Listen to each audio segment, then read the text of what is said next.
Hey guys, and welcome to episode 42 of Dad Knows Best. I am Harrison Mudge, and I'm with my co-host, who's clearly very busy on his phone, Adam Callow. I was muting stuff. Thank you very much, Harry. I appreciate that. How are you? I'm good. A little tired. We'll get into that in a second. But for anyone that's new to listening or watching, this is Dad Knows Best, a show where two good old friends get on the mics. He's got 2 kids. I've got 1. He's just 6 months.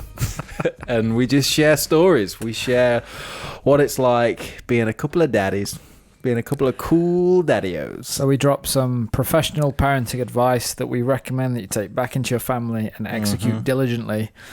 We highly recommend that when your wife says, "Why are you doing that?" you do not point us in the direction of this show. We do not take any responsibility for actions taken, but if it helps, then it was all us. And that's not just for now, that's for the foreseeable future. If you realise that we fucked your kid up by the time they get to 22 years old, I don't want anyone coming back on me then. I've realised that we've got a responsibility to put that warning up now and then. You said you're tired. I am.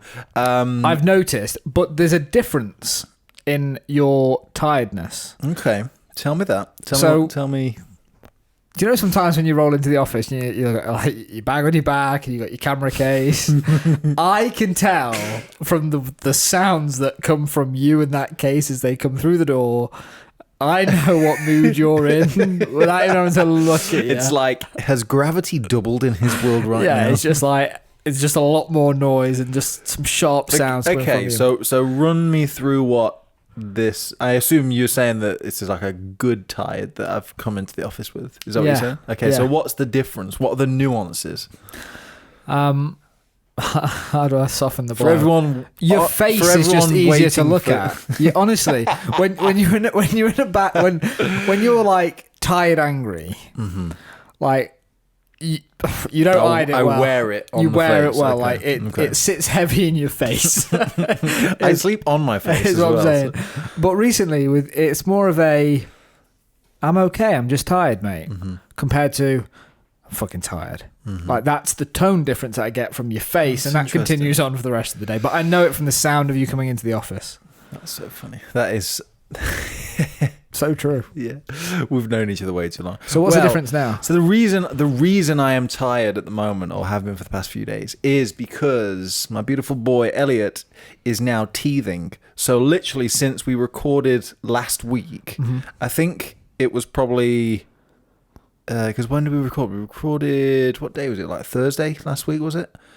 Anyway, whenever it was, we should probably say the date so I can remember. All the days blend into each other. The date today is the 7th of May for my own records.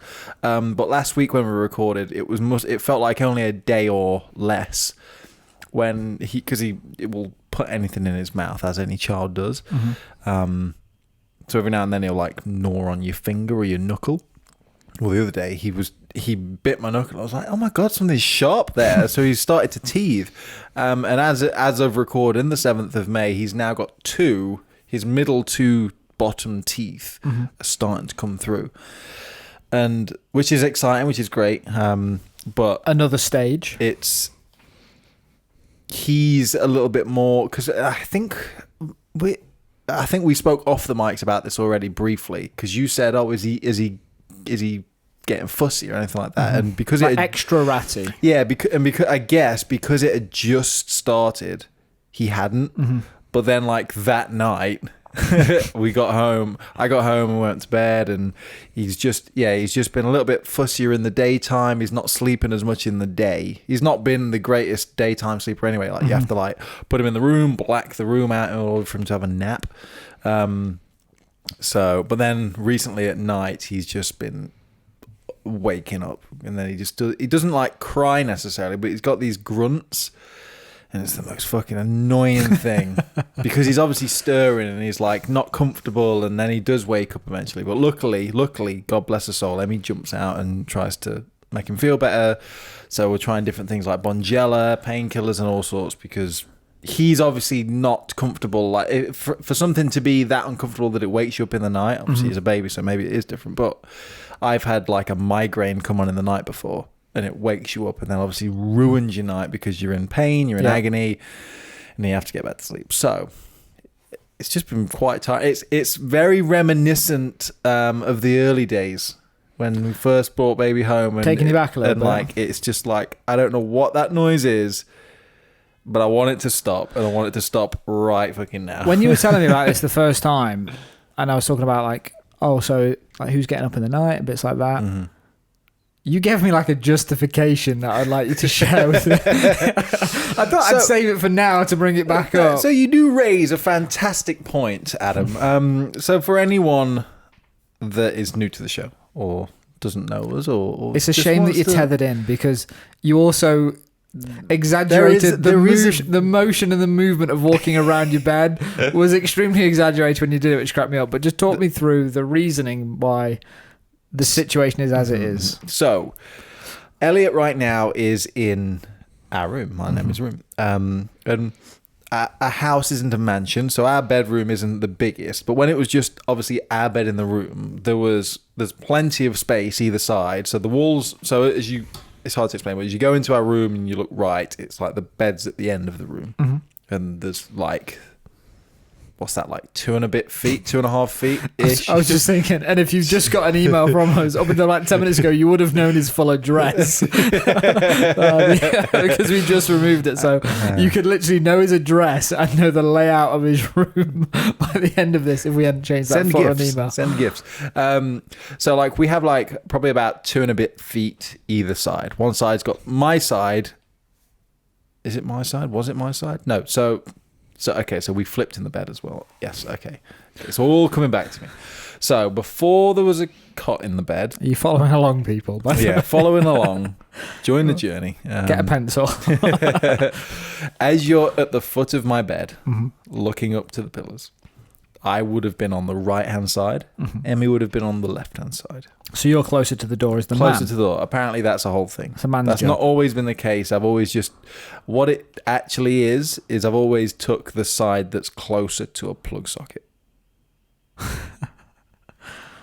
So anyway. Yeah. So... But when you go into a hotel, which side do you sleep? Whichever's got the plug socket. Oh, really? Yeah.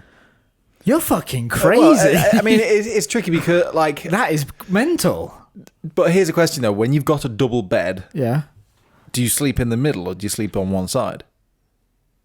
To To yourself. You got a double bed to yourself. Normally, when I've got a double bed to myself, I've been drinking a lot that night because I'm in a hotel. So you I'm just like over the across. exactly. If I make it to the bed, I'm happy. Anyway, so usually towards the door, but if the plug socket I've noticed is obviously a determining factor. Hotels have highlighted that to me as well as other things. When I thought back to when I was living at the parents' house, I was like, oh, the plug's on the side furthest away from the door, so I was furthest away from the door. So anyway, so Does that frustrate Emmy, by the way? what? Is she cool with that? Sorry, No, I'm getting hung up on this hold right on. now. You go to a hotel room. Does she wait for you to decide what We side don't you're- go to many hotels. I'm saying, but when you have, when you do you literally go, I'm that side, and then she just has to deal with it? There must be some decision-making process that happens when you enter a hotel room. I want to know about that.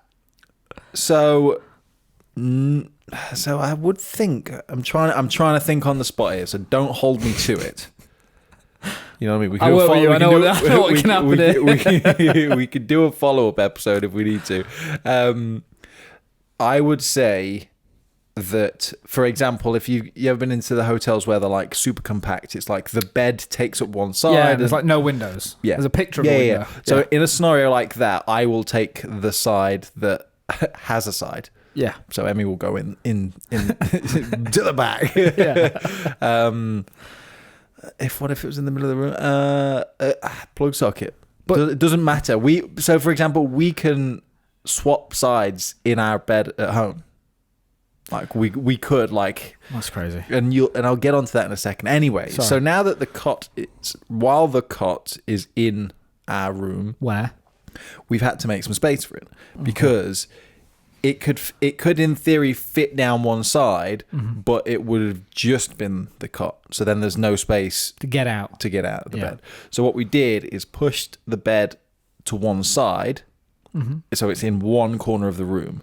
And we had to make a decision on which side that was. So remember, if you're at the foot of the bed looking up towards the pillars, I'm on the right-hand side at this point. Closest to the door. Closest to the door. On the left-hand side of the room is the window and a radiator. The windowsill and the radiator obviously jut out. Our bed is an ottoman, so the mattress lifts up and there's storage underneath. Yeah, okay. But there's like what's that? 2 and a bit inches, that is.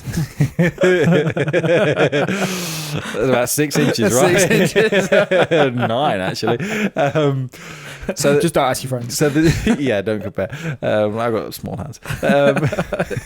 So there's like an edge on the bed all the way around as well. So obviously you got to take that into account.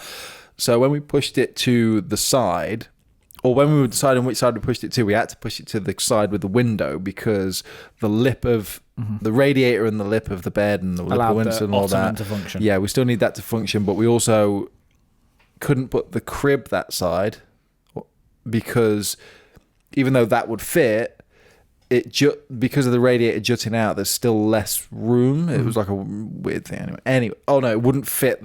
The windowsill didn't give enough room for the cot to fit. That's why. So it had to go on the right hand side. Makes complete sense so far. Well, obviously because I work, and he. By the way, when we first had the baby and I was on paternity leave, the cot or crib.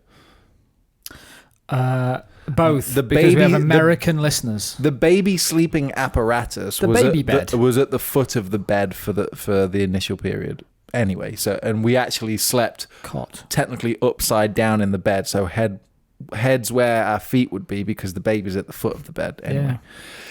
So then the baby goes on the right hand side, and what we've done is we've flipped over.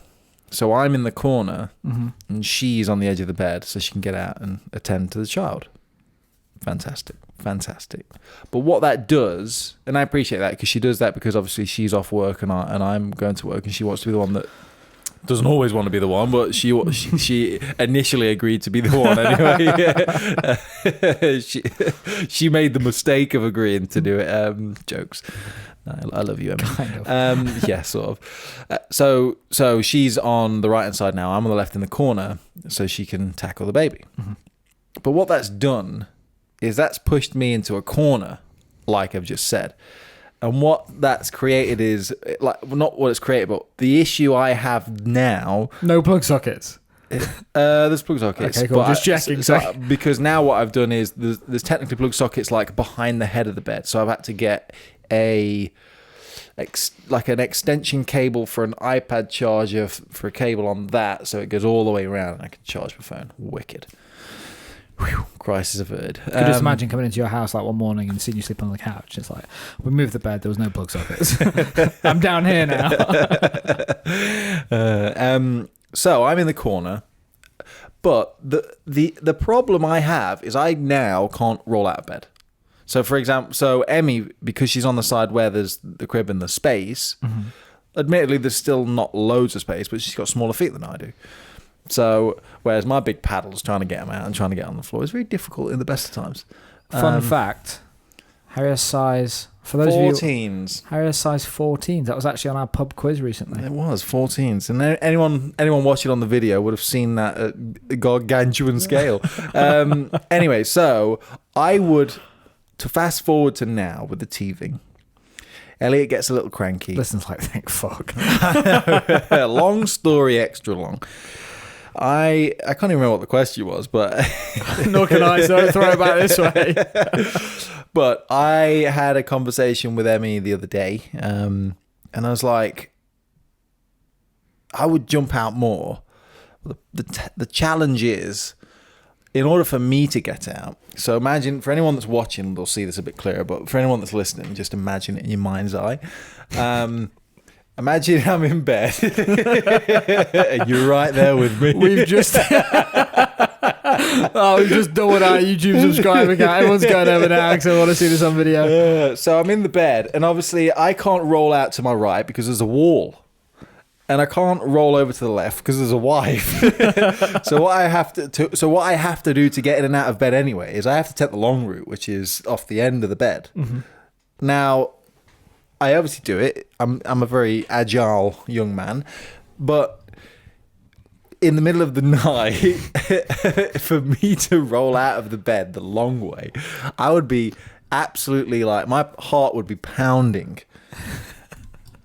And it's just like logistically not as easy So for what me do you do? as it is for Emmy. Yeah. So the solution is You don't get up.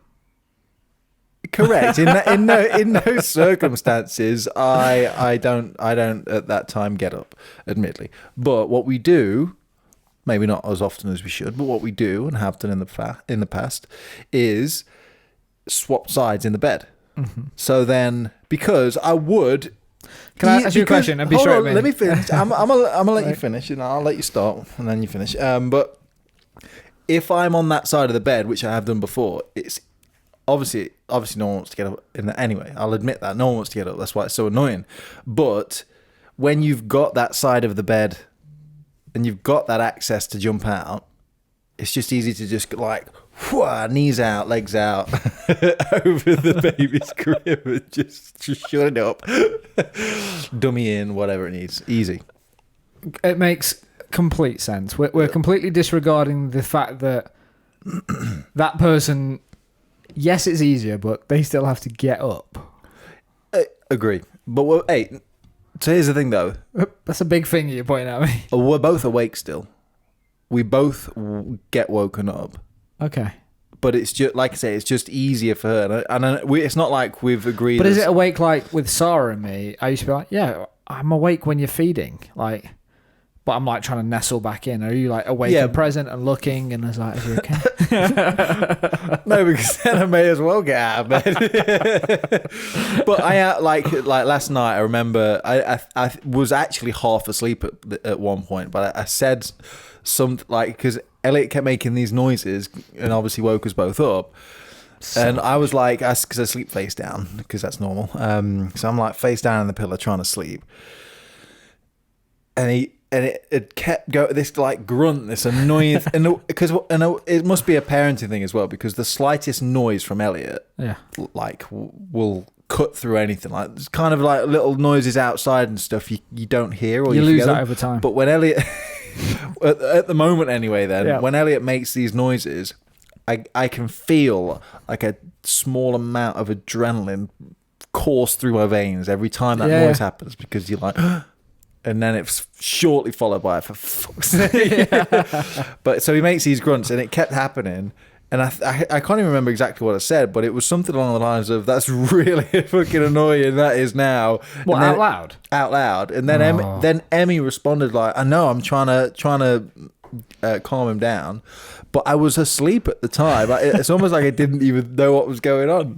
Anyone that's watching can't see me apparently.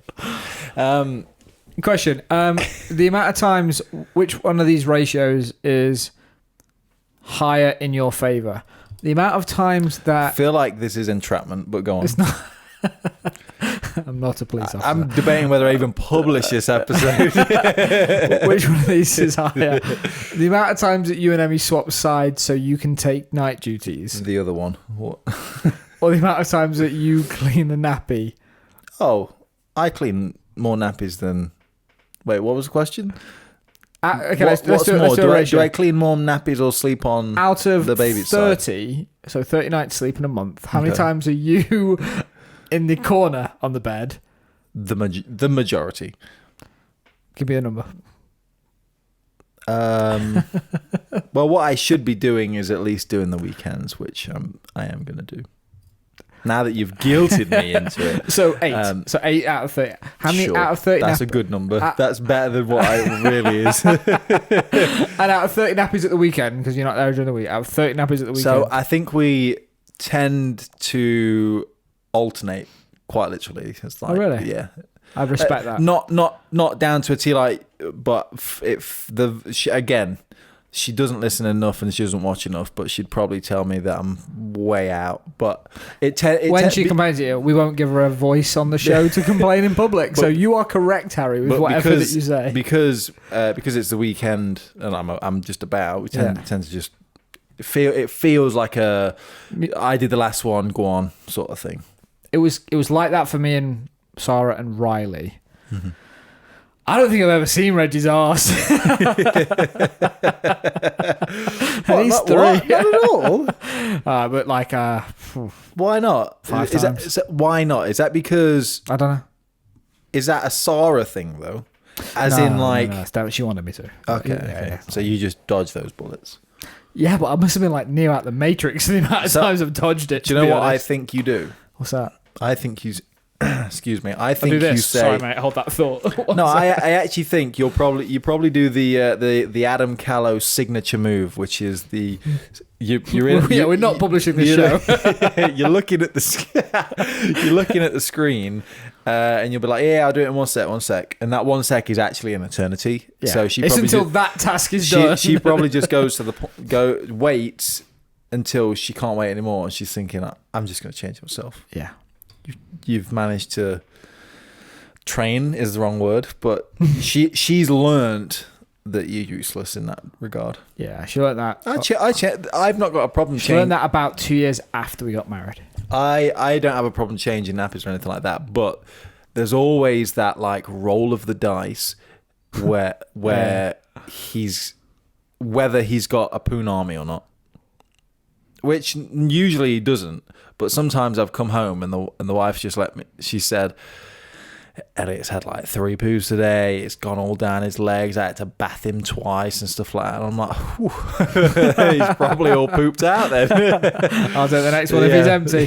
Harry, at risk of this going into just toilet talk, do you want to bring this to a close? I'll before bring we it to a derail close. this? I've really enjoyed this show. It's been today, good, man. to be fair. Why? Maybe because What's I've just different gone about on an absolute rant. Well, we're in our studio again. Yeah, Which feeling good. It's isn't a bit more. For anyone that's watching, for anyone that's not watching or listening, they should also go and watch and subscribe because we've just gone in total darkness and we need money. What is going on? We've got automatic lights and seriously, There you go. seriously, go over to the video just to watch that bit because that's hilarious. Don't know. End of the day. It's a Thursday on a bank holiday. Bank holiday. It's good. It's been good energy. We Good enjoyed energy, it. Big dick energy.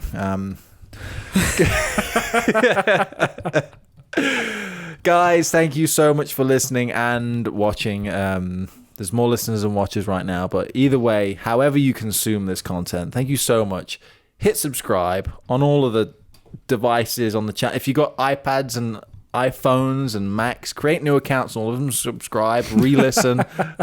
Just share the love. If you know anyone that is a parent or is expecting to be a parent, share it with them. Hopefully we can share them some pop tips. Agree? I'm still staying true to my public service announcement at the top of this show that says share with them with a smile on your face. I think that this show serves as a good point that no one really knows how to do any of it. We 100%. just bumble our way through it all. But that's what fatherhood is, though. That's what it is. Yeah, it is. That is a great. I like the way you just closed this off because that is what this show is like. We ain't got a clue. Just like we bumble away through the show. we ain't got a clue. But all 3 kids are happy and healthy. And for a second, I thought you were referring to you had 3 kids. I was like, we've been saying 2. Yeah, all the kids are happy and healthy, but you don't need to know it all. You just got to do your best. That's what we do. Yeah, just keep on trucking. Anyway, guys, if you've got any questions, tips, advice, or want to get in touch, email dadknowsbest@nbs.fm. And until next time, see you later.